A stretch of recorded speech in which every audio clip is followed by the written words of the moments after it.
Hello everyone and welcome back. If you are new here, then welcome. I'm so glad that you decided to click on my video and I hope you choose to stick around. Today is just going to be a whole bunch of baking. It was a very snowy day here and I decided, you know what, I wanted to do a whole bunch of baking, get nice and cozy in the kitchen. So to start off, I am baking some bread. I've got a couple of cups of water in the bottom of my KitchenAid bowl. To that I added a few tablespoons of some yeast and I just decided to let that proof for a few minutes, and as you can see it is proofing nicely. So I'm just going to give that a quick stir with my dough hook attachment. And now I'm going to add in some canola oil.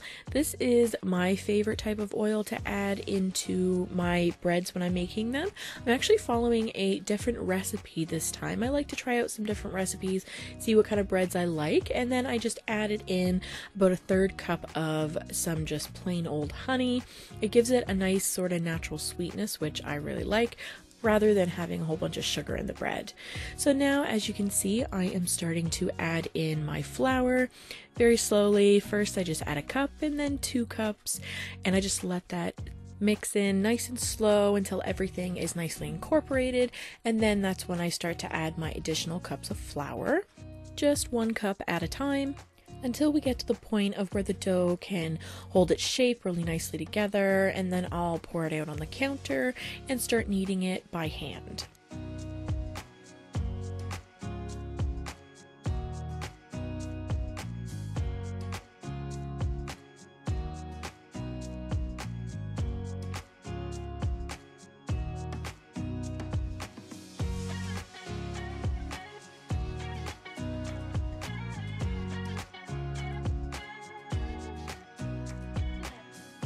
So as you can see, I am getting my counter ready, just greasing it slightly to help the dough not stick so much. As I knead it for about 10 minutes, adding in as little additional flour as possible, just until the dough comes together nicely and is no longer sticking to my hands or the counter. Nobody told me to settle down. Day nights and late nights don't get around, but there's something about you, something about you I like, about you I like. You're crazy for saying I should slow down, but maybe I'm escaping the love we found. There's something about you, something about you I like, about you I like. I get too drunk and too scared and lie to you. If only you knew I would die for you. One of us gotta say the obvious. Nobody loves me better, nobody loves me better, nobody loves me better. Guess I'm just too scared to settle down. There'd be many nights I got too high and almost left town, but there's something about you, something about you I like, about you I like. I get too drunk and too scared and lie to you. If only you knew I would die for you. One of us gotta say the obvious. Nobody loves me better, nobody loves me better. I didn't want to interrupt that beautiful song, but as you can see, I just greased a bowl and put the dough in there to rise for about an hour, covered with a cheesecloth, before I separate it out into the loaf pans.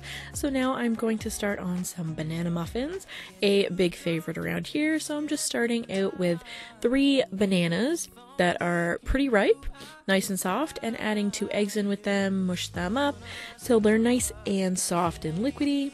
I put in some butter into my KitchenAid, and now I am creaming that up with some sugar, making sure the butter was nice and fluffy first, and once I add in the sugar, I'm going to cream that for a little bit.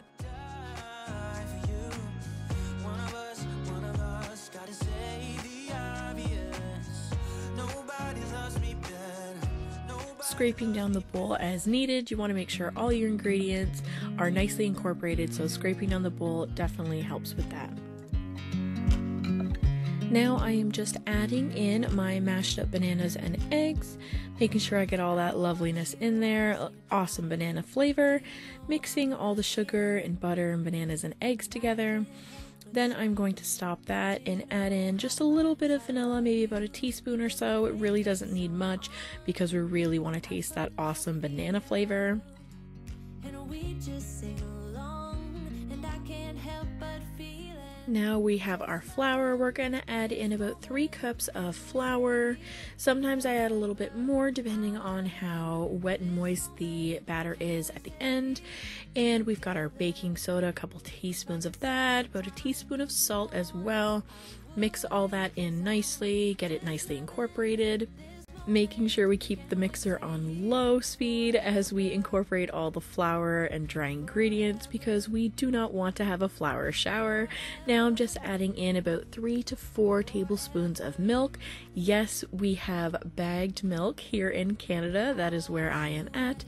And people always seem to go crazy when they see bagged milk, but it is a normal thing for us here. So as you can see, I'm just adding in a few little handfuls of some chocolate chips. My kids love that in their banana muffins as a little treat. I don't always add it, but the kids do love it. So there we go. There's our batter, just scraping down the bowl, making sure everything's incorporated.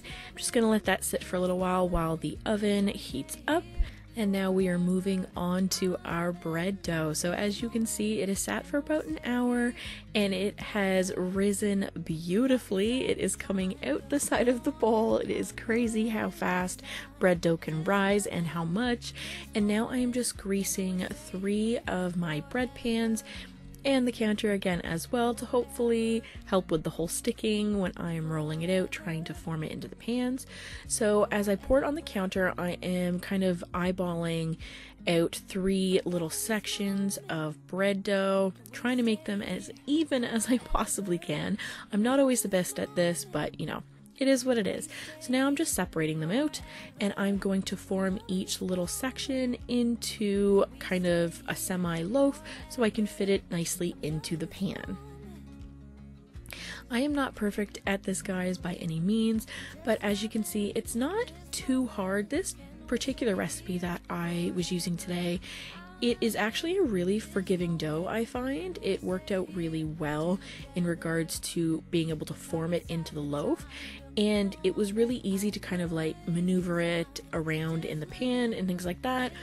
But as you can see, I'm just really trying to make sure I don't have any air bubbles, like big air bubbles in the loaf. So I'm really feeling around, pushing out those air bubbles if I can. And as you can see, the dough is really nice and soft and pliable. So this was actually a pretty easy dough to work with for me. I am not a professional baker by any means, but when I find a nice recipe like this that is pretty simple, has some pretty easy steps to it, and it works out well in the end, I am a pretty happy camper. Now that these are all nicely snug in their bread pans, I'm going to let them sit and rise, covered with a cheesecloth, for about another hour. Now I'm going to move back over to the banana muffins. The oven is pretty much preheated now. Going to fill up the muffin tins with some liners. I love rainbows, if you guys haven't been able to tell already. I love color, you know, bright, fun things. So I'm going to be using some rainbow liners today. And I just have, I believe it's a 3 tablespoon scoop measure, and I'm just going to fill all the muffin tins up here, and then I will be putting them in the oven for about 18 to 20 minutes, and I'm going to turn them around about halfway through at about 350 degrees. These came out absolutely beautiful, lovely golden brown color. It always makes the house smell so good when I'm baking. I absolutely love it. I'm just moving the muffins over to a cooling rack, let them chill out for a little while, and now I'm going to put the loaves of bread in. They have risen a bit and they look awesome. So they're going to go in. I can't remember how long they were in for, I just kind of watched them from what I remember, but while that is in, I am going to start on making some M&M cookies. So to start off, basically the same thing as the banana muffins, starting with some butter, some white sugar. I had a little bit of dark brown sugar left, so I just used the rest of that, along with some just regular brown sugar, and I'm just creaming all of that together again. This is the base for any amazing recipe I find. And again, I'm just scraping down the bowl, making sure everything gets nice and incorporated. I find with the butter and sugar, if you don't scrape it down after that step, there tends to be stuff that sticks down in that bottom area. And when you get to the end, especially when you're making cookies, things are just not, the cookies just don't come out right in the oven. So I've just added a couple eggs there, mixing that in. And then I'm going to add in, you guessed it, a little bit of vanilla. Imagine, it seems like these two recipes start out pretty much exactly the same, aside from the brown sugar. But I mean, who knows, maybe I should try some brown sugar in my banana muffins, who knows. Now I'm just adding in a couple of cups of flour, baking soda and salt, who knew? Again, starting that on low so we don't have a flour shower. And now I'm going to add in the chocolate chips because I only had one bag of M&Ms because somebody got into the other bag that I had. So I decided to add in some chocolate chips just to make sure that they were, you know, chocolatey enough. As I was just about done making the batter for the M&M cookies, the bread timer went off, so these came out absolutely beautiful as well. Lovely golden brown, so I'm just going to let those cool on top of the oven for a little while and then move them over to my cutting board. While those are cooling, I'm going to scoop out my M&M cookie batter. I believe this is a 1 tablespoon cookie scoop. So I'm just going to put them on the pan, and then I'm going to put them in the oven about the same temperature, maybe a little bit lower because I do like my cookies slightly underdone in the middle. I know I'm just a soft cookie goer. Are you guys a crispy cookie or soft cookie goers? Because honestly, soft cookies are my jam, so I always like to slightly undercook my cookies. So the same as my banana muffins, I do like to turn my pan around about halfway through just to make sure everything is cooked nice and evenly, you know, front to back and all that jazz. The light is really washing the color of these cookies out. They were actually really nice and golden brown. As you can see on the bottom, they were beautifully golden, not burnt, and they were, you know, sturdy enough that I could still pick them up, but they still had, you know, a nice soft chewy center, which is exactly how I like them. Having the M&Ms in these cookies just makes them really fun. As I said before, I really like color, so the M&Ms make these really appealing to the eye for me. So now I am going to move on to slicing up all of my loaves of bread. They are nice and cool and absolutely lovely. So easy to cut. They are beautiful, nice and soft, not chewy. And then I am packing them up, each in their own individual Ziploc bag. 2 are going to go into the freezer and 1 I'm going to keep out. They actually last pretty good in the freezer. After I took the second and third loaf out, none of them were hard on the ends or anything like that. And I actually ended up losing the last clip where I show you everything that was made all together, but no worries, this stuff happens. So thank you guys so much for watching. I hope you guys liked this video. If you did and you are new here, then click subscribe. We would love to have you in our family. And until next time, guys, I will talk to you all soon. Bye!